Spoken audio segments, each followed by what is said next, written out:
Good morning, everybody. Okay, let me do one game with all of you. When I say hello, you need to say hi. And when I say hi, you need to say hello. Hello. Hello. Some more loud. Hello. Hi. Hi. Hello. Hi. Good morning. All right. I live in Hyderabad.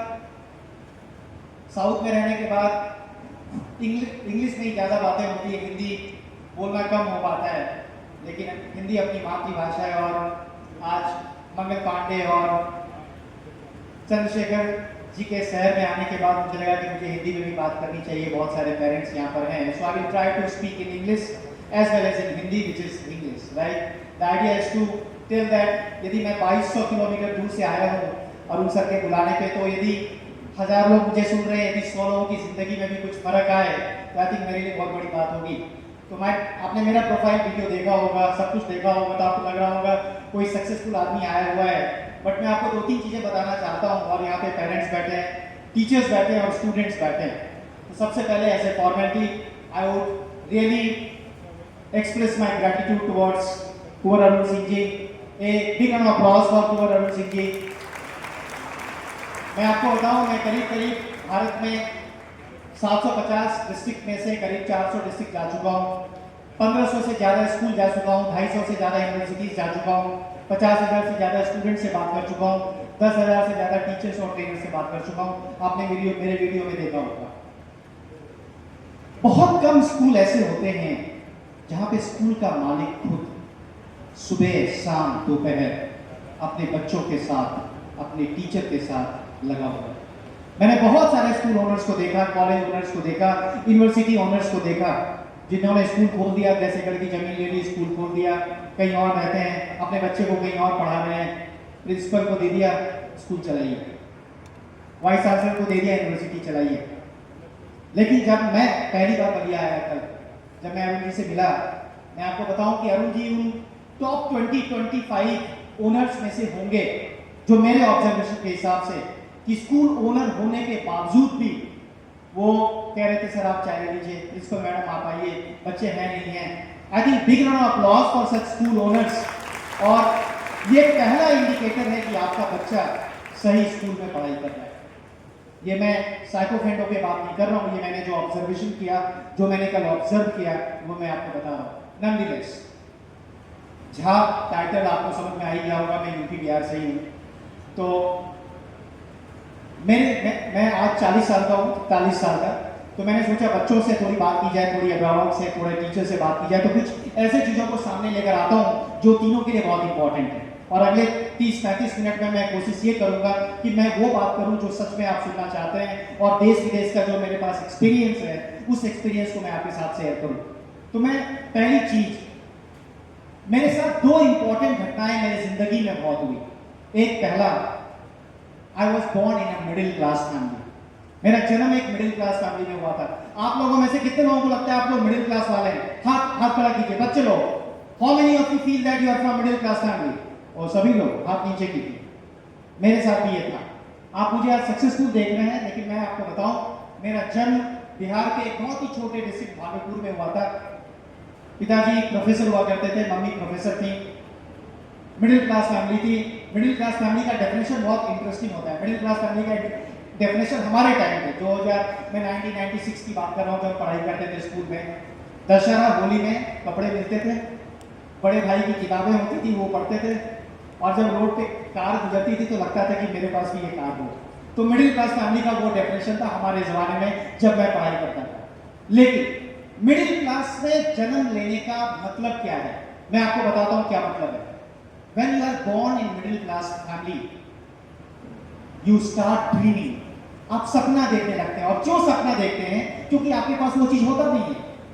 तो जब मैं पहली बार दिल्ली गया engineering करने, मेरे सामने से Mercedes निकली। मैंने कहा यार बड़ी अच्छी कार है, मेरे पास नहीं है, पापा के पास नहीं है, एक दिन तो मैं खरीदूंगा। मैंने सपना देखा, मैं सपना देख रहा था। कुछ और लोग जाते थे, ऑफिस से जाते थे, मैं इनके तरह बनूंगा, मैं इनके तरह बनूंगा। तो जब when you are born in a middle class family, you start dreaming। और सपना 2 तरीके का होता है। एक सपना होता है जो आप सोते हुए देखते हैं, और एक सपना होता है जब आप जो सपना आपको सोने नहीं देता है। मैंने दूसरा सपना देखा। कैन वी गो है, कैन वी गो है। आज मेरी कंपनी है United kingdom, Turkey, India, east Africa, south Africa से है। मुझे 8वीं क्लास तक इंग्लिश बोलना नहीं आता था, and today I run my countries in 5 continents.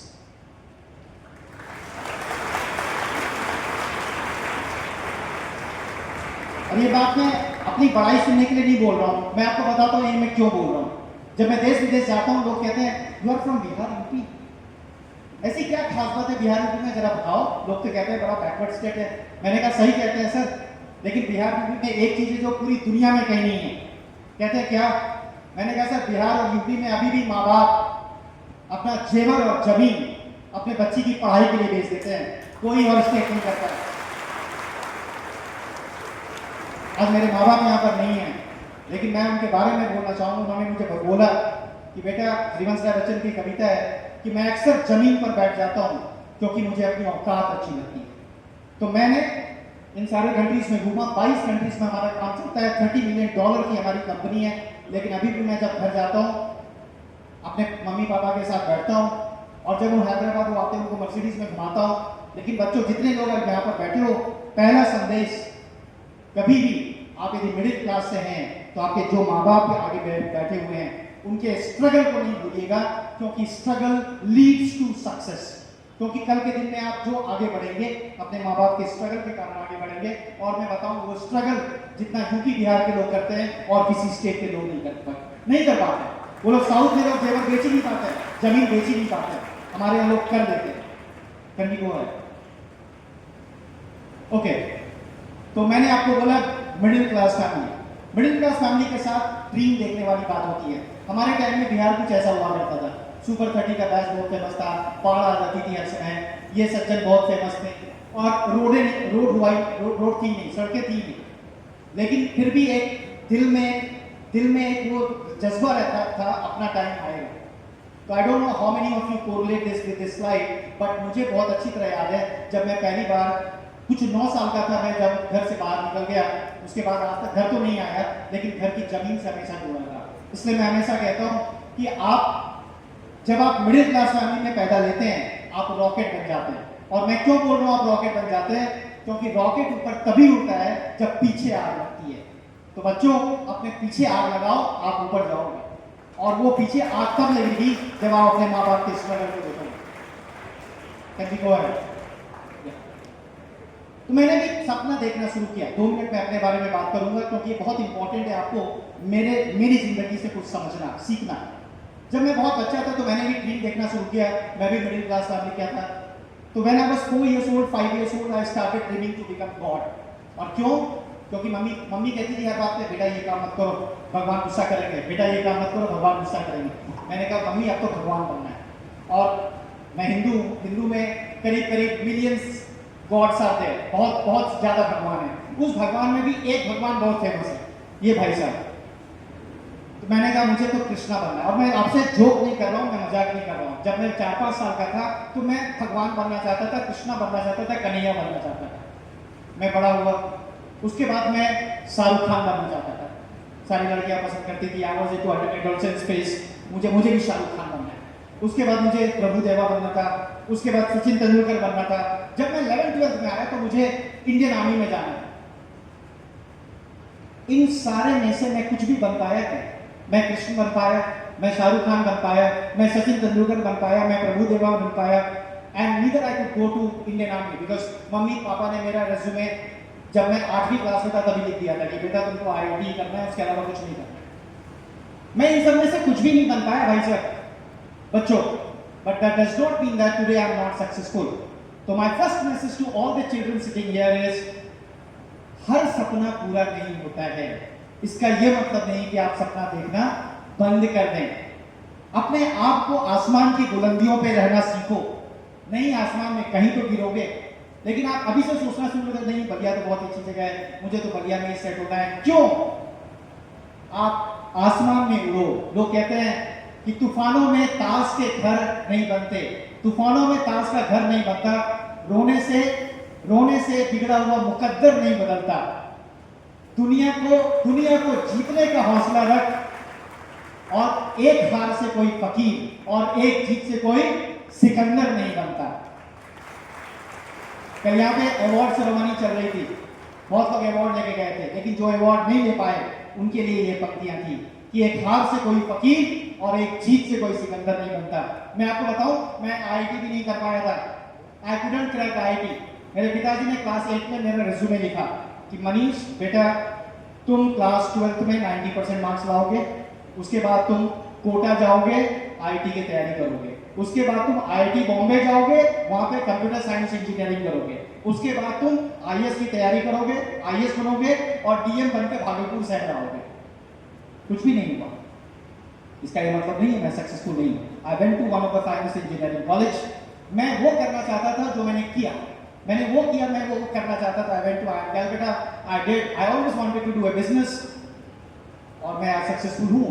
जब मेरे माँ बाप मेरे घर आते हैं, कहते हैं बेटा मैंने तो ये सब सोचा नहीं था तुम करोगे।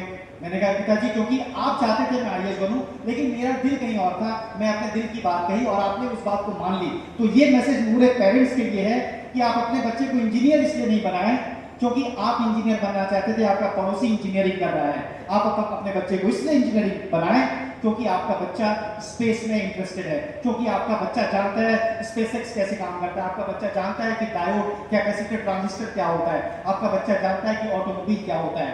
लेकिन आपका बच्चा यदि कहता है कि मुझे यूट्यूबर बनना है, आप उसको इग्नोर नहीं करें। यदि आपका बच्चा कहता है कि उसे वीक ब्लॉगर बनना है, आप उसको इग्नोर नहीं करें, क्योंकि आपका जमाना और इनका जमाना बहुत अलग है, और उस जमाने की मैं बात थोड़ी देर में करूंगा। तो बच्चों, सपना देखना मत छोड़ो। और भाई साहब आप लोग, ऐसा नहीं कि इंजीनियरिंग और डॉक्टर ही अंत है, उसके आगे भी सपना है। मैं आपको बताऊं 23 लाख लोगों ने नीट का एग्जाम दिया last year. 23 lakh people wrote NEET exam. 80,000 बच्चों का हुआ और बाद बाकी बच्चों का नहीं हुआ। क्या पूरे बाद बाकी बच्चे पूरे बेकार? 18 लाख लोगों के ने जेई का एग्जाम लिखा, कुल मिलाकर के कुछ 1 लाख बच्चों का होता है। 10 लाख लोग आईएएस का एग्जाम लिखते हैं। 324 बच्चों का लास्ट ईयर हुआ। 1 करोड़ बच्चों ने बीए, बीकॉम, बीएससी में एडमिशन लिया। 12,835 लोगों को जॉब मिला, नास्कॉम का डेटा कहता है। तो ये जितने लोग फेलियर हो गए वो सब बेकार है? बेकार नहीं है। मैं आपको बताऊं कितने लोग कहां आगे बढ़ रहे हैं, और यही प्लेटफॉर्म पे मैं आपको बातें करूंगा। बहुत सारे फेल लोग जिनके मार्क्स बहुत अच्छे नहीं थे और लाइफ में बहुत अच्छा कर गए, तो वो सारी बातें हम करेंगे। But just going forward, can we go ahead? Okay, मैं हमेशा कहता हूं मैड जर्नी। जो भी काम करो ऐसा करो कि आप पागल हो जाओ, और मैड का फुल फॉर्म होता है make a difference. Do the work in such a way that you are different from the rest of the world, and people cannot find out that you are different from the world, and that is what I call as a mad. आपको पागल होना है। मैंने 2-3 साल ऐसी पढ़ाई की कि मैं इंडिया के सबसे बेस्ट कॉलेज में गया, IIM Calcutta, and after that no looking back. जो लोग आईएएस बनते हैं 2-3 साल इतनी मेहनत कर लेते हैं कि नो लुकिंग बैक। जिनको पॉलिटिक्स में जाना है 5-6 साल समाज को ऐसा देते हैं, नो लुकिंग बैक। उसको कहते हैं मैड जर्नी। ऐसा नहीं कि बारात में भी जाना है, दुर्गा पूजा भी अटेंड करना है, अपने फ्रेंड्स के शादी में भी जाना है, वो नहीं होता है मैड जर्नी। पागल बनना पड़ेगा, और पागल बनोगे तभी आगे बढ़ोगे, क्योंकि अभी रैट रेस चल रहा है। हमारे जमाने में उतना कंपटीशन नहीं होता था, आपके जमाने में बहुत कंपटीशन है। आपके जमाने में you need to find out the different from the rat race. Rat race चला हुआ है, but the winner of a rat race still a rat. तो आपको you want to be a rat और you want to be different from the crowd, that you need to decide. Go ahead, go ahead, go ahead. What is your goal? आपका गोल क्या है? बहुत लोग, कल Arun sir कह रहे थे कि मनीष जी 9 से 12 के बच्चों को बिठाएंगे। मैंने कहा बिल्कुल बिठाएंगे सर, आप तो 8 से बुला लीजिए। मैं आप लोगों से पूछना चाहता हूं आपका गोल क्या है? आप बोलेंगे सर पता नहीं क्या गोल है, बट पापा ने डिसाइड कर दिया। यदि आज ऐसा है, अपने पापा से आप बात कीजिए। आपका गोल आप डिसाइड कीजिए, आपका पापा डिसाइड नहीं करना चाहिए। और इसका भी रीजन मैं आपको बताऊंगा, बहुत इंपॉर्टेंट है वो। क्योंकि गोल बहुत इंपॉर्टेंट है, क्योंकि आज के दिन में जो फेलियर हो रहा है उसका प्राइमरी रीजन होता है कि आपने गोल ही गलत चुन लिया। Go ahead. हाँ, अब बात करते हैं आजकल के पेरेंट्स की। जहां भी मैं जाता हूं, चाहे वो हैदराबाद हो, चेन्नई हो, बैंगलोर हो, लास्ट वीक में पुणे में था, गोइंग टू कैलकाटा, तो आज बात होती है कि मॉडर्न पेरेंट्स की परेशानी कहां पर है, और मॉडर्न पेरेंट्स की परेशानी यहां पर होती है तीन परेशानी है जो मुझे समझ में आती है। आज मैं बलिया में हूँ तो मैं पूछना चाहूँगा ये तीन परेशानी आपको है नहीं है। पहली परेशानी वो कहते हैं मेरा बच्चा दिन रात मोबाइल में लगा हुआ है। आप लोगों में से कितने लोगों को लगता है कि ये परेशानी है आप लोगों को भी, कि सब लोग मोबाइल में लगे हुए हैं? ठीक है। दूसरी परेशानी कहते हैं कि मेरा बच्चा जो है एजी हो गया है। एजी का मतलब होता है बहुत जल्दी गुस्सा करता है, बहुत जल्दी नाराज हो जाता है, बहुत जल्दी रोने लगता है, बहुत जल्दी जिद करने लगता है। ये है परेशानी, यहाँ पर भी है। ठीक है। तीसरी परेशानी कहते हैं, तीसरी परेशानी ये है कि मेरा बच्चा जो है कल्चर से बहुत दूर होता जा रहा है। जो कल्चर है उससे बहुत दूर होता जा रहा है। मतलब बाबा दादी के पैर नहीं छूता है, माँ बाप के पैर नहीं छूता है, पता नहीं क्या करता रहता है, बात नहीं सुनता है। आप लोगों में से कितने लोगों को लगता है ये चीज हो रहा है? लगता है? यदि आपको लगता है कि आपके साथ हो रहा है, मैं आपको बताऊं, भारत में 140 करोड़ का देश है। 140 करोड़ में 60 करोड़ जनता जो है वो 20 साल से नीचे है। सबके माँ बाप को ऐसा ही लगता है। लेकिन ऐसा लगना इंपॉर्टेंट नहीं है, लगने के पीछे क्या रीजन है और उसका क्या सॉल्यूशन है वो इंपॉर्टेंट है। वो मैं आज आपको बताता हूं। गो है, ओके, गो है, यस। बहुत इंपॉर्टेंट है और अगले 5 मिनट जो मैं बात करने वाला हूं, पूरे पेरेंट्स मेरी बात ध्यान से सुने। और मैं हिंदी में इसलिए बोल रहा हूं क्योंकि आपको और अच्छे से समझ में आनी चाहिए बात। जो हम पेरेंट्स हैं, ये 3 प्रॉब्लम है। यदि आप अपने बच्चों को बोलेंगे मोबाइल मत देखो, आप गारंटी लिख लें वो आपका बच्चा आपके पड़ोसी के घर में जाएगा, झूठ बोल करके मोबाइल देखेगा। पड़ोसी के घर में नहीं, कुछ और झूठ बोलेगा, मोबाइल देखेगा। आप नहीं रोक सकते हैं। क्यों नहीं रोक सकते हैं, मैं उसका रीजन बताता हूँ। और ये रीजन मैं नहीं बता रहा हूँ, there has been a research by Stanford, Wharton, London School of Economics, Harvard in collaboration with ministry of skill development and entrepreneurship. अभी एक रिसर्च हुआ है जिसमें कि $100,000 स्पेंड हुए इस रिसर्च में, और उस रिसर्च को मैं आपको फ्री ऑफ कॉस्ट बता रहा हूँ। वो रिसर्च क्या है? वो रिसर्च कहता है भारत के अंदर India has gone through 3 revolution. Bharat के अंदर 3 क्रांति आई है 1947 से लेकर के अभी तक और आने वाले समय में। जो पहली क्रांति का नाम है वो है इंडस्ट्रियल रिवॉल्यूशन। 1947 से 1991 के बीच के समय को कहते हैं इंडस्ट्रियल रिवॉल्यूशन। और क्यों कहते हैं? आपको याद होगा जब भारत आजाद हुआ, हम थे नहीं थे, लेकिन सड़कें बननी शुरू हुई, एग्रीकल्चर शुरू हुआ, बहुत सारे बुजुर्ग यहाँ पर बैठे होंगे। उस रिवॉल्यूशन को कहते हैं इंडस्ट्रियल रिवॉल्यूशन। दूसरा रिवॉल्यूशन इंडिया में आया, वो आया 1991 टू 2010, और उस रिवॉल्यूशन को कहते हैं इंफॉर्मेशन रिवॉल्यूशन। क्यों ऐसा? 1991 में बहुत इंपॉर्टेंट घटना इंडिया में घटी थी जिसको कहते हैं globalisation, liberalisation. Question P Narasimha Rao साहब प्राइम मिनिस्टर थे, मनमोहन सिंह फाइनेंस मिनिस्टर थे। India became open economy. India open economy हो गई। सिटी बैंक, डेल, एक्सेंचर जैसी, कोका कोला जैसी विदेशी कंपनी भारत आना शुरू की। सुंदर पिचाई, सत्या नडेला जैसे इंडियंस बाहर निकलना शुरू हुए, तो इंडिया ओपन इकोनॉमी हो गई। तो 1991 to 2010 it is called information revolution, और 2010 to 2035 it is called social revolution. तो मैं रिवॉल्यूशन पे बाद में बात करूंगा, पहले मैं डिटेल में एक एक रिवॉल्यूशन पे बात करता हूं जो आपको चीजें समझ में आएगी। जो पहला रिवॉल्यूशन है 1947 to 1991 industrial revolution. Industrial revolution में कौन लोग थे? मैं था, मैं नहीं था। यहाँ बैठे हुए ज्यादा से ज्यादा लोग नहीं थे, कुछ बुजुर्ग होंगे जो यहाँ पर हैं। 1947 से 1991 के बीच में इंडस्ट्रियल रिवॉल्यूशन हुआ। उसमें जो लोग काम करते थे उनका एस्पिरेशन क्या था, उनका गोल क्या था, वो क्या चाहते थे, मैं आपको बताऊं। और ये मैं नहीं कह रहा हूं, रिसर्च कह रहा है। रिसर्च कहता है उसका गोल बहुत सिंपल था, रोटी कपड़ा मकान। उन लोगों को बस 3 चीजें चाहिए थी अपने और अपने परिवार के लिए, रोटी कपड़ा मकान।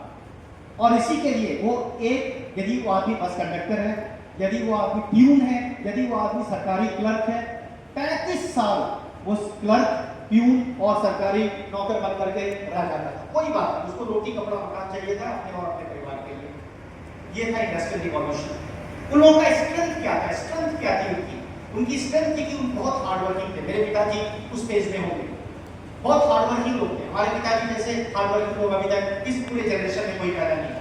1991 रोटी कपड़ा मकान, 1991 टू 2010 एस्पिरेशन चेंज हुआ। तो हम क्या, हमारा स्ट्रेंथ क्या था? अभी हम लोगों को कहते हैं मिलेनियल्स। हमारा स्ट्रेंथ क्या है? यहाँ पे जितने लोग बैठे हैं 25 साल से लेकर के 40 साल तक, 45 साल के लोग, हमारा स्ट्रेंथ क्या है? और ये मैं नहीं कह रहा हूँ, आपको शायद हंसी आती होगी, लेकिन ये मैं नहीं कह रहा हूँ, रिसर्च कह रहा है। अब आप सुनिएगा क्या कहता है रिसर्च। रिसर्च कहता है, जितने हम लोग बैठे हैं हमारा, और बच्चों ये बात ध्यान से सुनना आप भी, हमारा स्ट्रेंथ है, we are like pressure cooker.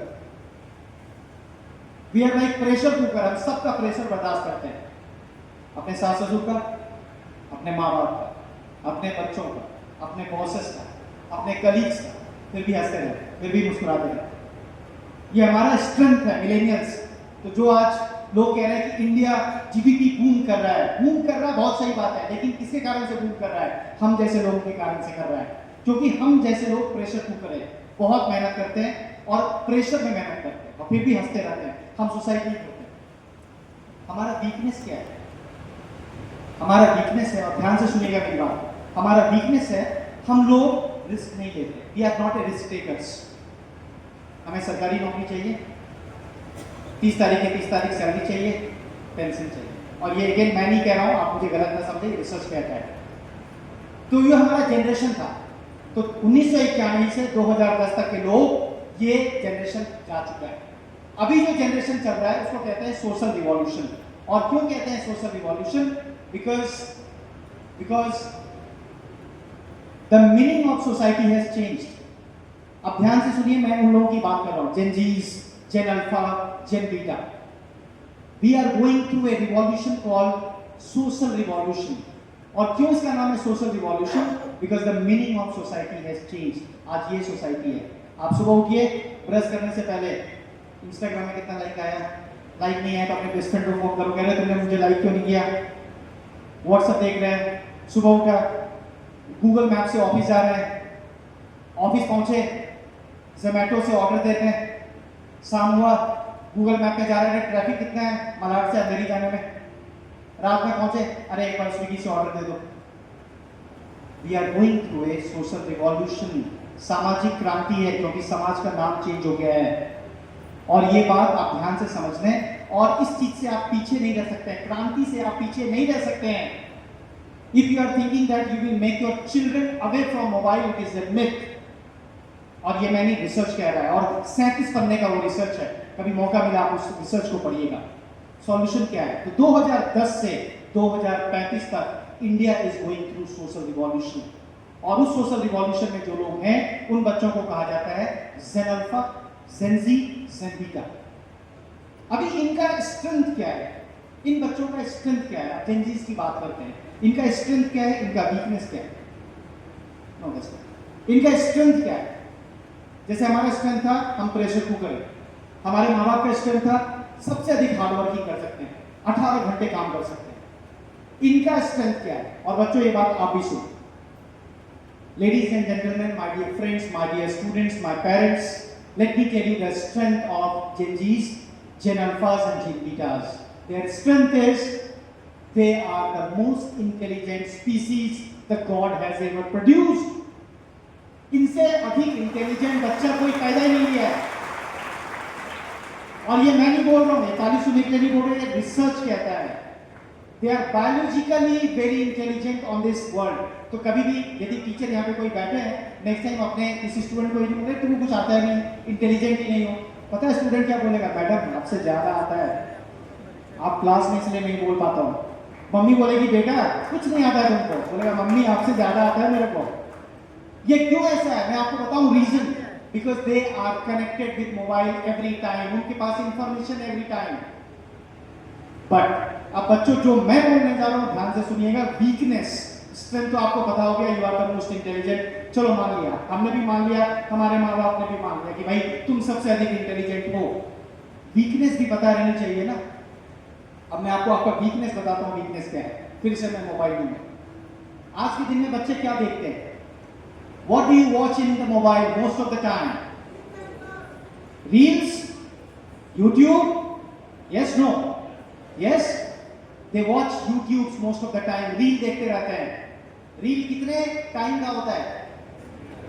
10 second, 20 second, 30 second, 60 second maximum. देख रहे इंस्टाग्राम में रील, पसंद आया रख लिया, नहीं पसंद आया घुमा दिया, नहीं पसंद आया नीचे कर दिया। पता है इससे क्या हो रहा है? The research says 100 साइकोलॉजिस्ट की टीम बनी थी पूरे all over Europe, US, middle east और इंडिया से। उन्होंने बताया because of you watching reels on YouTube, your attention level is coming down. Your attention level is coming down. हमारे ज़माने में लोग 8-8 घंटे, मैं तो 12-12 घंटे एक कुर्सी एक टेबल पे बैठ के पढ़ लेता था। आप किसी बच्चे को 7 मिनट बिठा दीजिए कुर्सी टेबल पे, हिम्मत नहीं कोई बच्चा बैठ जाएगा। वो क्यों हो रहा है? वो यहाँ से हो रहा है, बिकॉज वो रील देख रहे हैं, their attention span is coming down. अभी उनका अटेंशन स्पैन कम हो रहा है, उसके कारण से एक और चीजें हो रही है। वो क्या हो रही है? जो उनको पसंद आता है वो करते हैं, जो पसंद नहीं आता नहीं करते। रील पसंद आया ऊपर कर दिया, रील पसंद नहीं आया नीचे कर दिया। माँ बाप को तो पसंद नहीं कर सकते हैं, चेंज नहीं कर सकते हैं। जॉब पसंद नहीं आया, जॉब बदल दिया। स्कूल पसंद नहीं आया, स्कूल बदल दिया। टीचर पसंद नहीं है, उसका कंप्लेन कर दिया, टीचर अच्छा नहीं है। प्रिंसिपल पसंद नहीं है, प्रिंसिपल का कंप्लेन कर दिया। फ्रेंड पसंद नहीं है, फ्रेंड को बदल दिया। So the weakness of the Gen Zs, Gen Alphas and the Gen Betas are they are highly impatient. Patience नहीं है उनमें। और क्यों patience नहीं है? Because their attention level is very down, their focus is very down. तो माँ बाप कभी भी आपने अपने बच्चे को कल के दिन में कंपैरिजन, आपका बच्चा एक्चुअली बहुत वीक है, हमारा जैसा स्ट्रॉन्ग नहीं है, और इसी कारण से आप जाइए कोटा में हर एक 20वें मिनट पे एक सुसाइड हो रहा है। आप आईआईटी बॉम्बे चले जाइए, वहां भी सुसाइड है। आप आईआईटी मद्रास चले जाइए, वहां भी सुसाइड है। सुसाइड के केस क्यों बढ़ रहे हैं? क्योंकि आपका बच्चा वीक हो चुका है, because they don't understand what is actual society, they feel that this is society. और क्यों, क्या करेगा बेचारा? They are going through social revolution, और ये 1.3 बिलियन इंडियन पॉपुलेशन के साथ नहीं है, this is uniformly across 7.3 billion across the world. Europeans के साथ भी है, यूएस के साथ भी है, चाइनीज के साथ भी है, जापानीज के साथ भी है, everywhere. So what is the solution? Now I'm coming to the solution. So next time अपने बच्चे को ये नहीं बोले, अरे तुम्हारा देखो वो बच्चा फर्स्ट कर गया, तुम फर्स्ट नहीं कर पाए। आपको लग रहा है वो बोलने से आपका बच्चा आगे बढ़ जाएगा, मैं बताऊं आपका बच्चा वीक हो जाएगा, डिप्रेशन में आ जाएगा, सुसाइड कर लेगा। मत करो होगा। Never compare your child. So what is the solution? And why I'm telling you this, because this is very important for you to understand. IT और मेडिकल की बातें सभी करते हैं, लेकिन जो मैं बात आज आपसे कर रहा हूँ उस बात का डीप मीनिंग है, और इसी के लिए मैं इतनी दूर से यहाँ पर आया। मैंने सोचा मैं बात करूंगा। ये बातें क्यों हो रही है? ये बातें इसलिए हो रही है because your child is different from you. हम अपने तरीके से अपने बच्चे को नहीं समझ सकते, हमारा बच्चा बहुत डिफरेंट है। तो क्या करना चाहिए? पहली चीज, अपने बच्चे को कंपैरिजन नहीं करें। मैं बताऊं, कुल्हाड़ी से बाल नहीं कटता है और कैंची से पेड़ नहीं कटता है। हर एक बच्चा अलग है, हर एक बच्चा यूनिक है, और इसका सॉल्यूशन है strengthen your child rather than looking at the weakness. लोग कहते हैं मैथ में तुम कमजोर हो, मैथ में तुम कमजोर हो, मैथ पढ़ो, मैथ पढ़ो, मैथ पढ़ो, मैथ पढ़ो। वो मैथ जैसे ही पढ़ने लगेगा, इतना रैट रेस है कि 23 लाख लोग उससे आगे पहले निकले हुए हैं। उसके स्ट्रेंथ को देखें, उसका स्ट्रेंथ किधर है। मैंने अपना स्ट्रेंथ इंजीनियरिंग में देख लिया था कि जब मैं बोलता था लोग सुनते थे। मुझे 8वीं क्लास तक इंग्लिश बोलना नहीं आता था, लेकिन तो भी मैं अच्छी कविताएं पढ़ता था। जब मैं बोलता था लोग सुनते थे। मैंने कहा मुझे कहाँ जाना चाहिए? मैंने कहा मुझे बिजनेस करना चाहिए, मुझे लोग सुनेंगे, जब मैं बातें करूंगा मेरे एम्प्लॉइज मुझे सुनेंगे। मैंने किया। आप अपने बच्चे के स्ट्रेंथ को देख करके उसका फ्यूचर डिसाइड करें, उसका करियर डिसाइड करें, ये बहुत इंपॉर्टेंट है। Can we go forward? Aspirations are changing. आज के दिन में मैं आपको बताऊं, यूआई यूएक्स का 3 महीने का प्रोग्राम कोई करता है, 40-50 हज़ार की नौकरी मिल रही है, इंजीनियर को नहीं मिल रही है। प्रॉम्प्ट राइटर का कोई 3 महीने का कोर्स कर रहा है, 60 से 70 हज़ार की नौकरी उसको मिल रही है। आप चेन्नई, पुणे, बैंगलोर, हैदराबाद चले जाइए, और यहाँ पर लोग जमीन बेच के लोगों को इंजीनियरिंग कराते हैं, और इंटरव्यू में इंग्लिश नहीं बोल पाता है, इंटरव्यू में फेल हो जाता है, जाके कॉल सेंटर में नौकरी करता है। So there are so many realities which I know, which you also know, so we need to understand. Can we go ahead?